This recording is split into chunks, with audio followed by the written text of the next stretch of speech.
Hi, come to biotechnology lecture number 9.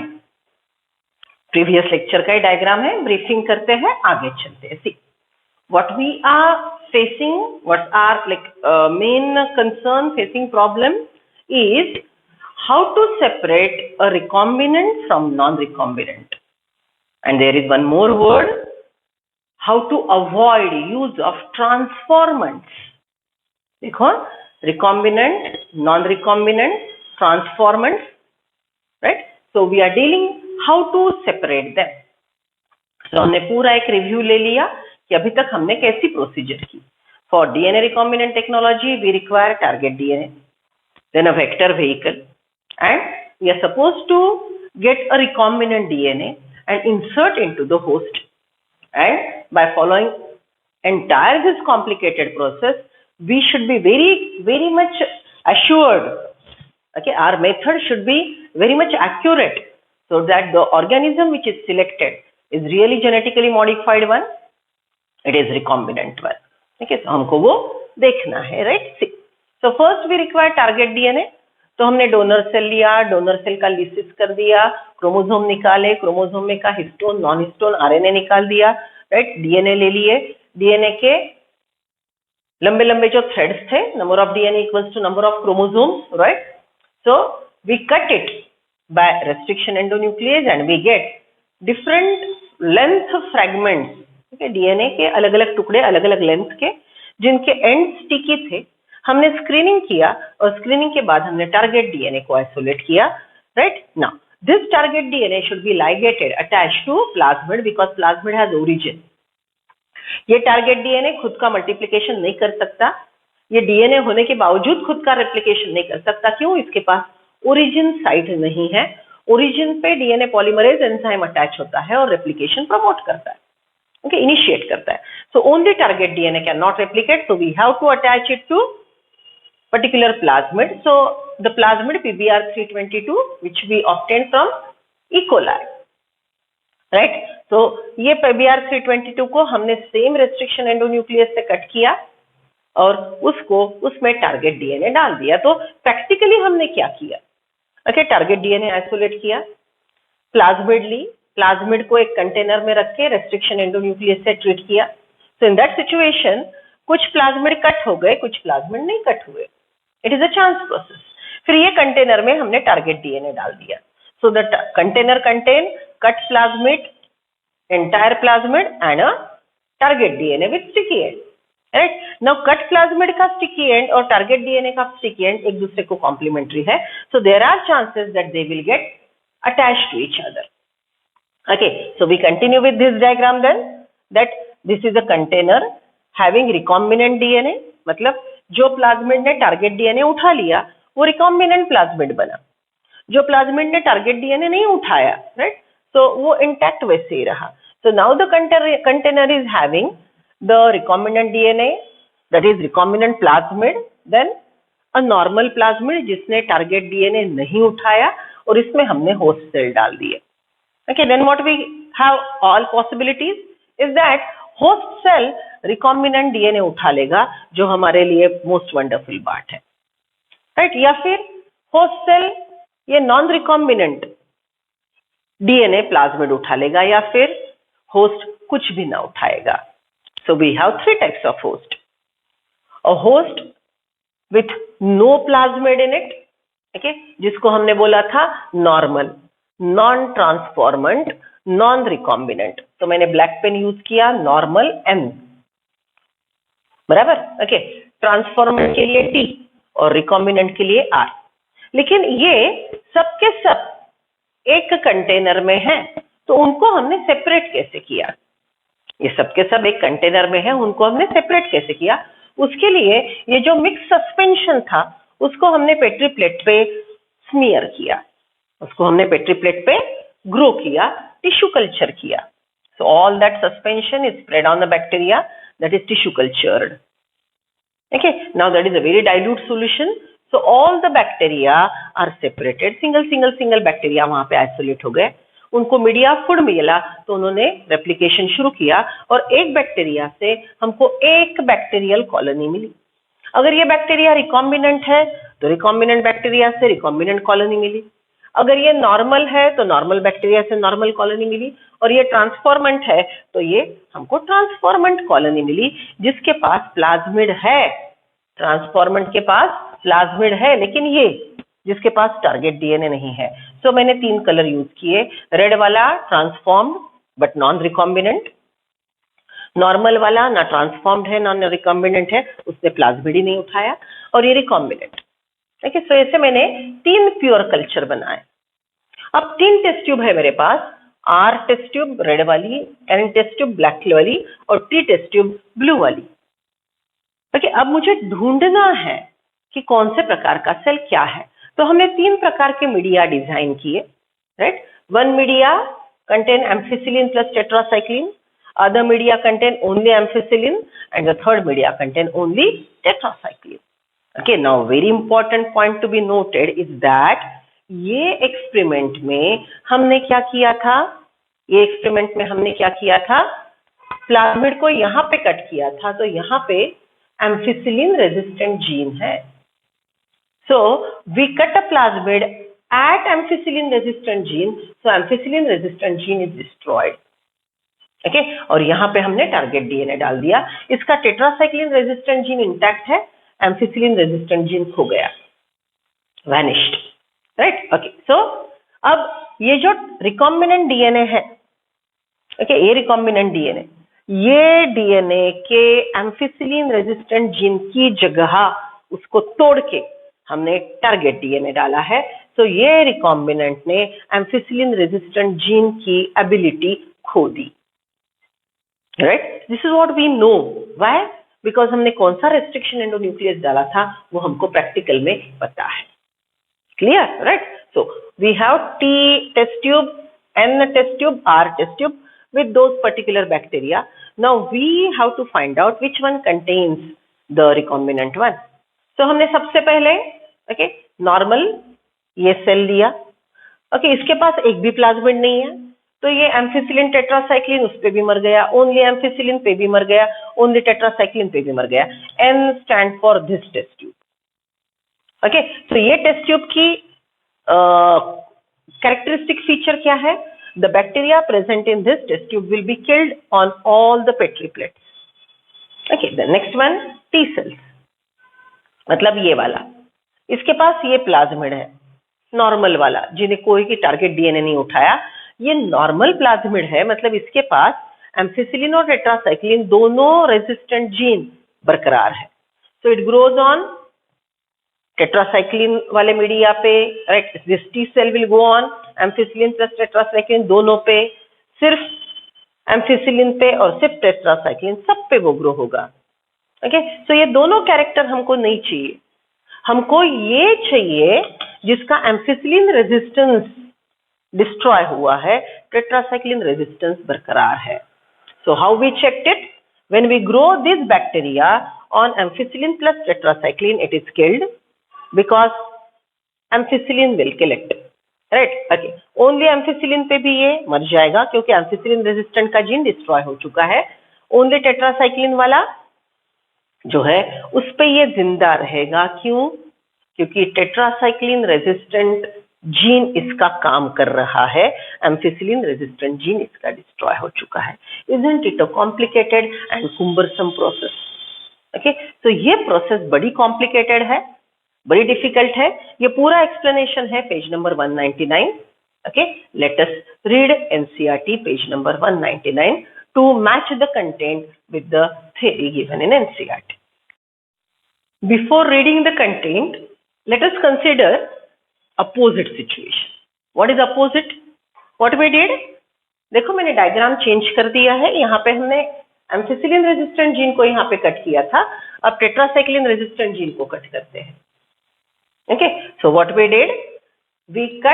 We use such a restriction endonuclease which will cut at tetracycline resistant genes. Means now the tetracycline resistant has vanished. Okay, so same procedure, you isolated target DNA, you took PBR 322, but you put that restriction endonuclease which will cut the tetracycline resistant gene and your target DNA is ligated here. Again, keep a container, non-recombinant uncut plasmid, cut plasmid and target DNA. You will get recombinant plasmid, non-recombinant plasmid, host cell kept together. Okay, some cell will uptake, non-recombinant plasmid, some cell uptake, recombinant plasmid, some cell uptake, nothing. So again we have 3 types. But only thing I'll alter here is that, अब देखो, जिसने plasmid नहीं उठाया वो normal है as usual, जिसने normal plasmid उठाया, okay, जो कट नहीं हुआ ऐसा प्लाज्मिड उठाया उसको हम ट्रांसफॉर्मेंट बोलेंगे.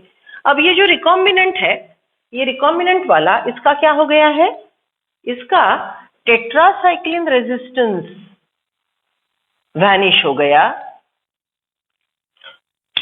राइट, क्योंकि वहां पे आपने इंसर्ट डाल दिया, वहां पे आपने टारगेट डीएनए डाल दिया. तो अब recombinant cell is not resistant to tetracycline but resistant to ampicillin, because ampicillin resistant gene is intact which was here. Okay, so फिर हमारे पास 10 टेस्ट ट्यूब है. हमने 3 प्रकार के मीडिया बनाए. One media containing ampicillin plus tetracycline, other containing only ampicillin and the next one contain only tetracycline. Okay, हमने ये test tube के बैक्टीरिया कुछ निकाले और ये मीडिया पे ग्रो किए. ओके, इस पे किए, इस पे किए. अब देखो इसके पास प्लाज्मिड ही नहीं था तो ये तीनों पे मरना है, सेम रिजल्ट. इसके पास भी नॉन रिकॉम्बिनेंट प्लाज्मिड है तो ये तीनों पे जिंदा रहेगा. राइट, वेट अ सेकंड, ये तीनों पे जिंदा रहेगा क्योंकि it is having a plasmid which has ampicillin resistance as well as tetracycline resistance. But now when we are talking about this one recombinant, okay, इसका tetracycline resistant gene vanish हो चुका है तो अब ये टेट्रासाइक्लिन मीडिया पे नहीं grow होगा और एम्फिसिलिन मीडिया पे ग्रो होगा. तो यहाँ पे हमारा कॉम्बिनेशन वेरी हो गया, बदल गया. Are you getting that? So whatever, मतलब आप कहाँ पे कट करते हो, कौन सा रेस्ट्रिक्शन एंडोन्यूक्लियस डालते हो, accordingly this graph, sorry this analysis will help you to find out a recombinant. Clear? Right, but still this way that way, ampicillin resistant, tetracycline resistance, you need to go for such a long procedure and subculturing on variety of media. So it is a complicated process, right? So come to now NCERT reading, page number 199. NCERT 199, cloning site. In order to link the alien DNA, the vector need to have very few, preferably single recognition sites. ये vector के पास एक restriction endonuclease के लिए एक ही site हो, otherwise वो टुकड़े टुकड़े में बट जाएगा. देखो ना, अब ये कंटेनर लिया है आपने, कंटेनर में रेस्ट्रिक्शन एंडोन्यूक्लियस डाला, अगर 3-4 जगह टूट गई तो ये टुकड़े बिखर जाएंगे, कैसे इकट्ठा लाके जोड़ पाओगे. So vector should have one site for one restriction endonuclease. In order to link the alien DNA, the vector need to have very few, preferably single recognition site for the commonly used restriction enzyme, जो हम most commonly use करते हैं उसके लिए. Presence of more than one recognition site within the vector will generate several fragments, which will complicate the gene cloning. अगर टुकड़े बिखर गए तो फिर से ढूंढो, जोड़ो, it will be a complicated process.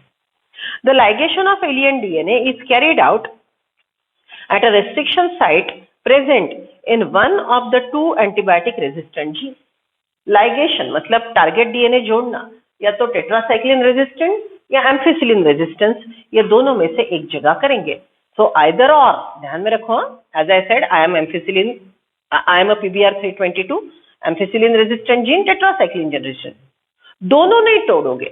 अगर दोनों तोड़ दिए तो उसके दोनों मार्कर जीन आपने डिस्ट्रॉय कर दिए, तो फिर पहचानोगे कैसे? राइट, दोनों अगर अपने एंटीबायोटिक रेजिस्टेंट जीन डिस्ट्रॉय कर दिए तो उसका बिहेवियर इसके जैसा हो जाएगा. सॉरी, उसका बिहेवियर इसके जैसा हो जाएगा, वो सब पे सब मरने लगेगा. देखिए, क्योंकि उसका एंटीबायोटिक रेजिस्टेंट जीन भी डिस्ट्रॉय हो गया है और टेट्रासाइक्लिन रेजिस्टेंट भी. सो हमको आइदर और दोनों में से एक जगह टारगेट डीएनए जोड़ना है. Okay, the ligation of alien DNA is carried out at a restriction site present in one of the two antibiotic resistant genes. For example, you can ligate a foreign DNA at BUM1 site of tetracycline resistant gene. BUM site यहाँ पे है. So अगर BUM site पे आप alien DNA attach करते हो तो tetracycline resistant gene destroy होगा. tetracycline resistance ability वैनिश होगी. Okay. For example, you can ligate a foreign DNA at BUM1 site of tetracycline resistant gene in a vector PBR322. The recombinant plasmid will lose the tetracycline resistance due to insertion of foreign DNA but can still be selected out from non-recombinant. Okay, ये वाला non-recombinant है जिसको हम transform भी बोलेंगे. Okay, ये वाला recombinant है. सो शब्द की तरफ ध्यान रखो. जिसने एक भी प्लाज्मिड नहीं उठाया नॉर्मल सेल. ओके, जिसने सिर्फ प्लाज्मिड उठाया रिकॉम्बिनेंट प्लाज्मिड नहीं उसको ट्रांसफॉर्म्ड बोलेंगे, और जिसने रिकॉम्बिनेंट प्लाज्मिड उठाया उसको रिकॉम्बिनेंट बोलेंगे. Right? Okay, C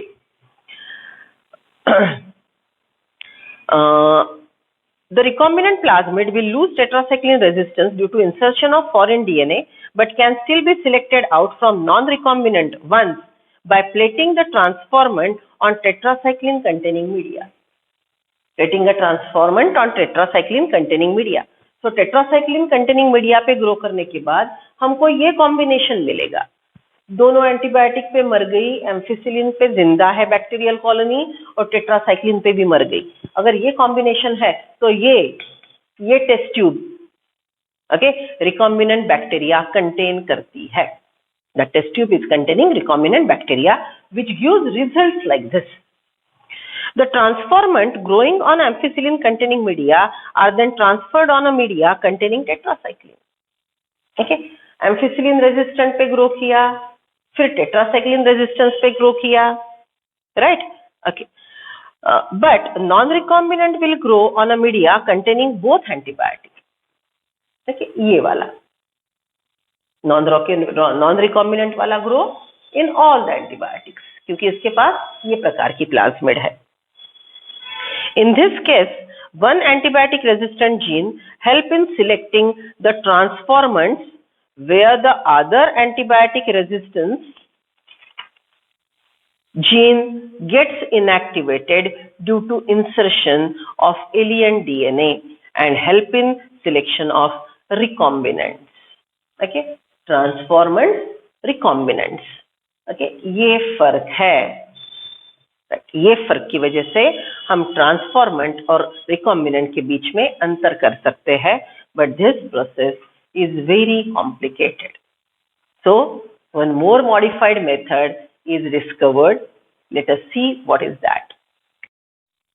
so come to simple method to avoid the previous difficult method of repeated subculturing. Okay, अब सिंपल सी बात है. देखो पहले से तो बड़ा बेहतरीन डायग्राम है, दिखने में ही आसान लग रहा है, isn't it? Last time it was like my God, but see the thing is, इसके पहले जो हमने करना था वो तो करना ही था. मतलब टारगेट डीएनए हार्वेस्ट करना है, प्लाज्मिड लेनी है. ठीक है, अब प्लाज्मिड लेने के बाद का प्रोसीजर ये सिंपल सा है. So this is what is the plasmid. ठीक है, ये प्लाज्मिड में मार्कर जीन था, antibiotic resistant gene, tetracycline resistant gene. ये दोनों में से एक का हम इनएक्टिवेट कर रहे थे और other gene presence was highlighted. Right? Okay, so यहाँ पे हम कुछ ऐसा इंसर्ट डालेंगे जिसकी वजह से मार्कर जीन या ट्रांसफॉर्मेंट एंड रिकॉम्बिनेंट में डिफरेंशिएट करना आसान होगा. So that is insertional inactivation. What is inactivated? Let's see. We are on page number 200 NCERT. Right? Insertional inactivation. You inserted something, right? You inserted some DNA segment in the plasmid because of which some activity is some activity is inhibited or some enzyme is deactivated.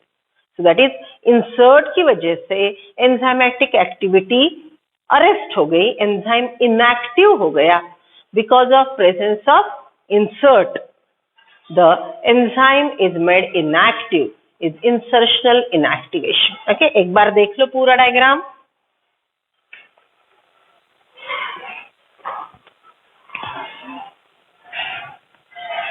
See, you took a plasmid, आपने plasmid ले ली, right? ये plasmid जो है, this plasmid is always having its origin, so as usual, there is no doubt about it. इसके पास इसका origin है, right? Okay, then इसके पास restriction enzymes है, enzyme के sites है. So what you did, आपने ये प्लाज्मिड को एक जगह कट किया, right? और उसमें ये एक इंसर्ट डाल दिया. This is again a DNA. ये जो इंसर्ट डाला है ये भी क्या है? This is again a DNA. Along with that you added, यहाँ पे मार्कर जीन की जगह आपने इंसर्ट डाला है, इसमें टारगेट डीएनए वगैरह सब एज यूजुअल होगा, बराबर. So you cut the plasmid, you added the insert, right? Means you added the target DNA also. Right? Okay, so एक में ये डाला, एक में नहीं डाला. ओके, या फिर one more thing we can say that this plasmid with target DNA goes in one bacteria, this plasmid without target DNA goes in other bacteria. Are you getting that? So this plasmid with DNA insert, target DNA goes in this bacteria, this plasmid only goes in this bacteria. So these are the bacterial cell. This blue one is genetic material of the bacterial cell. And now this recombinant plasmid in this bacteria and normal plasmid in this bacteria. Okay, so this one is recombinant cell, this one is transformed cell. देखो इसके पास साधा plasmid है, इसके पास recombinant plasmid है. So it is recombinant plasmid, this is simple normal plasmid. Both the cells on different media. Okay, अब मैंने ये common लिखा है, लेकिन इसकी ये अलग पेट्री प्लेट है, इसकी ये अलग petri plate. Both are grown on a media. Okay, both media contain chromogenic substance. Okay, ये दोनों media same है. What are the media? Media are with chromogenic substance. What is chromogenic substance? A colorful chemical. Right? Now, this media is uptaken by the bacteria. Okay, ये petri plate पे जो भी bacteria है, ये bacteria ये media use करेंगे और grow होंगे और बैक्टीरियल कॉलोनी बनाएंगे. ओके, और बैक्टीरियल कॉलोनी बनाएंगे. अब इसके अंदर जो भी मैकेनिज्म हो रहा है, that is done.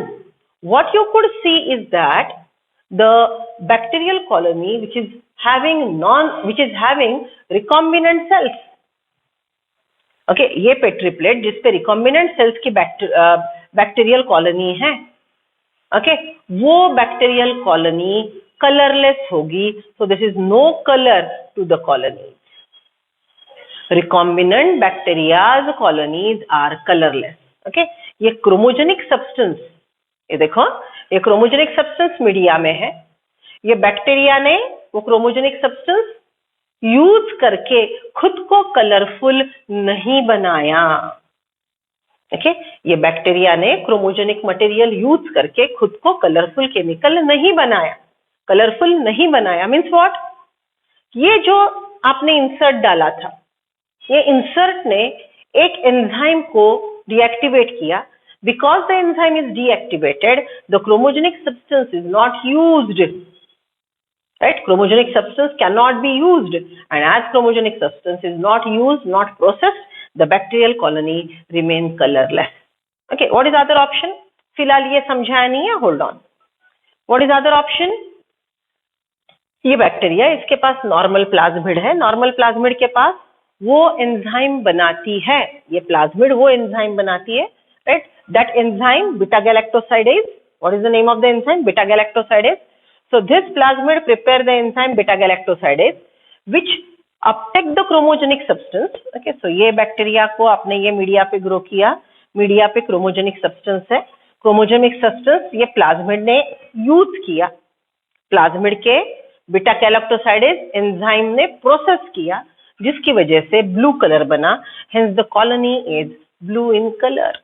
I repeat, this is a normal plasmid uptaken by a bacterial cell. So bacteria prepares an enzyme, right?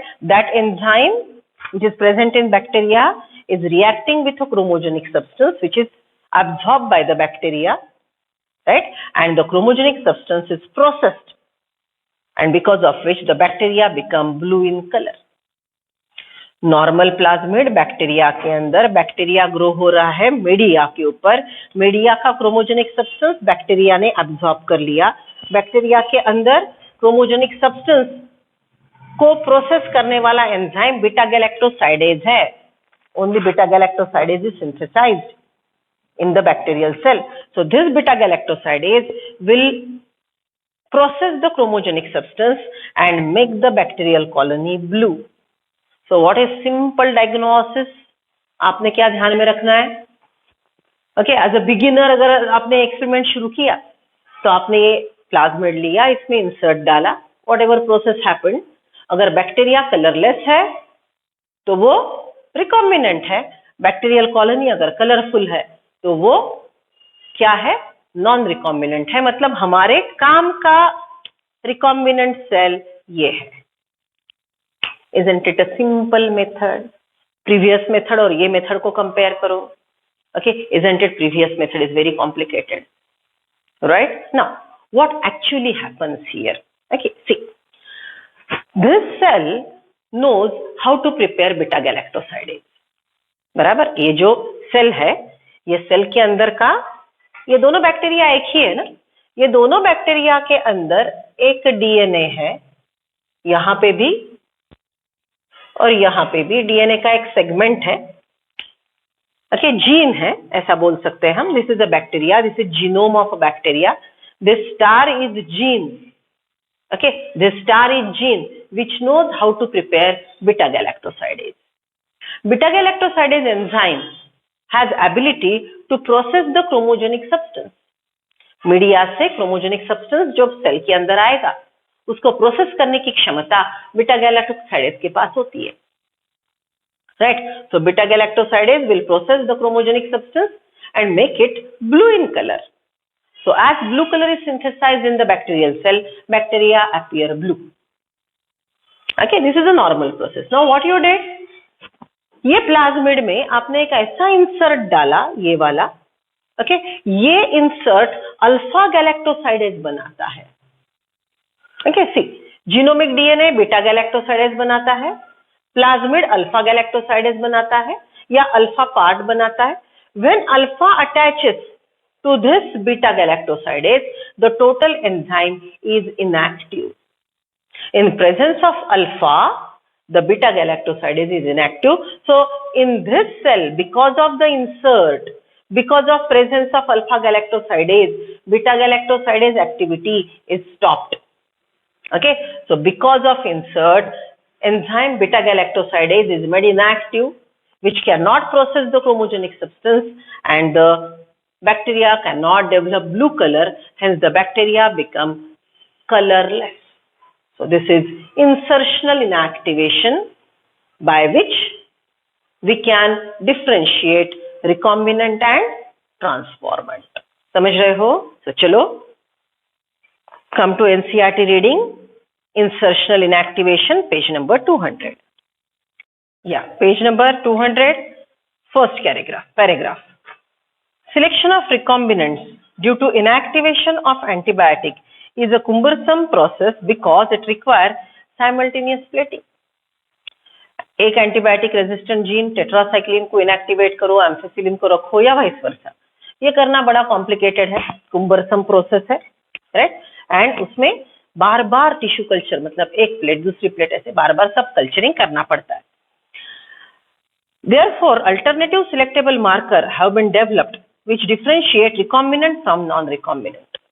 Recombinant, non-recombinant, मतलब सिर्फ ट्रांसफॉर्मेंट, राइट? ओके, सो recombinant, non-recombinant के बीच में ये डिफरेंशिएट करेगा. On the basis of their ability to produce color in presence of chromogenic substance. chromogenic substance is present in a media. In presence of the gene, if chromogenic substance is converted to blue color, the bacterial cell is non-recombinant. If chromogenic substance is not processed and the bacteria remain colorless, then it is recombinant. Okay, so naked eyes से बस petri plate खोल के देखो, blue colony है, non recombinant है, colourless colony है, recombinant है. तो आपको बार बार सब कल्चर करने की जरूरत ही नहीं. It is very simple. See, therefore alternative selectable marker have been developed which differentiate recombinants from non-recombinants on the basis of their ability to produce color in presence of chromogenic substrate. In this, a recombinant DNA is inserted within the coding sequence of an enzyme. Recombinant DNA is inserted in the coding sequence of enzyme beta galactosidase. बराबर, beta galactosidase को inactivate करने वाला एक sequence insert कर दिया जाएगा. See where we are. In this, a recombinant DNA insert is inserted within the coding sequence of an enzyme beta galactosidase. This results into inactivation of gene for synthesis of this enzyme. Because of this, मैंने बोला ना ये alpha galactosidase add कर दिया, ये additional insert है, इसके presence में ओके इसके साथ बीटा गैलेक्टोसाइडेज काम नहीं कर सकता तो इनएक्टिव हो गया. This results into inactivation of gene for synthesizing the enzyme which is referred to as insertional inactivation. Okay, because something is inserted the enzymatic activity is stopped, so inactivated. insert inactivate the enzyme, insertional inactivation. The presence of chromogenic substance gives blue color colonies if plasmid in the bacteria does not have insert. Plasmid के पास no insert, the bacteria grown on a media containing chromogenic substance will be blue in color. देख रहे हो ना? Okay, see. This result into inactivation of gene for synthesis of this enzyme, which is referred as insertional inactivation. The presence of chromogenic substance gives blue colored colonies if plasmid in bacteria does not have insert. Presence of insert result into insertional inactivation of alpha galactosidase. Presence of insert synthesizes alpha galactosidase which inactivate beta galactosidase. Right? The presence of chromogenic substance gives, presence of insert result into insertional inactivation of alpha galactosidase and the colonies do not produce any color. These are identified as recombinant colonies. जो colorless है उसको हम बोलेंगे recombinant colony. अब यहाँ पे आपको बाद में confusion किस बात का होगा कि बीटा गैलेक्टोसाइडेज का इनएक्टिवेशन अल्फा गैलेक्टोसाइडेज के इंसर्शन की वजह से हुआ. राइट, आपको लगेगा कि अल्फा गैलेक्टोसाइडेज बीटा गैलेक्टोसाइडेज एक ही है. नहीं, ओनली बीटा गैलेक्टोसाइडेज है तो क्रोमोजेनिक सब्सटेंस प्रोसेस होगा, बैक्टीरियल कॉलोनी कलरफुल होगी. बीटा गैलेक्टोसाइडेज इंसर्ट हो गया, okay sorry alpha galactosidase insert हो गया जिसने बीटा गैलेक्टोसाइडेज को इनएक्टिवेट कर दिया. So alpha galactosidase and beta galactosidase are the two different things working together, and alpha galactosidase is inactivating beta galactosidase. Okay, so ये थोड़ा सा ध्यान में रखो. बीटा गैलेक्टोसाइडेज ये जीन, ये एंजाइम हमने लैक ऑपेरा में देखा था, ZYA, Z gene of lac opera of Escherichia coli has ability to produce beta galactosidase. So revision में मैं ये दोनों का रेफरेंस रिलेशन आपको समझाऊंगी.